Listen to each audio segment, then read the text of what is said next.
বলি আপনারা সবাই আমাদের ভাই। জুলাইয়ের সাথে যদি গাদ্দারি করেন, আমার বাপেও আমার বাপ না, ঠিক। আমার মা আমার মা না, আমার সন্তান আমার সন্তান না, ঠিক। আমরা শহীদ পরিবারের সাথে ওয়াদা করেছি, কমপক্ষে 20 জন মা আমাদের মাথায় হাত রেখেছে। শহীদ আবু সাঈদের মা রেখেছে, শহীদ আব্দুল্লাহ বিন জাহিদের মা আমাদের মাথায় হাত রেখেছে। ফাহমিনের মা পরশু এসে বলেছে, বাবা যতদিন আন্দোলন করবা, 2টা ছেলে আল্লাহ দিছে, একটা শহীদ হইছে আর একটা তোমাদের হাতে দিয়ে দিলাম, ও সকল প্রোগ্রামে আসবে, আমিও আসবো। বিচার না কইরা আল্লাহর কসম তোমরা রাস্তা থেকে ছাড়বা না। আমরা ওয়াদা করেছি, আমরা এই বিচার না দেখা হয়তো আমাদের লাস্ট যাবে আমাদের বাবা মায়ের কাছে, অথবা বাংলাদেশে গণহত্যার বিচার হবে, এর আগে আমরা ছাড়বো না। আমাদের এনসিপির ভাইদেরকে জিজ্ঞেস করি, জুলাই জনতাকে নিয়ে তোমরা একটা দল করতে পারো নাই কেন? জবাব দাও।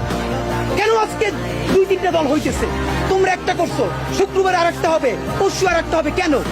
তোমরা কেন একা একা মাস্টার মাইন্ড হইতে গেলে আমারে বলো। তোমরা কেন বললো না এই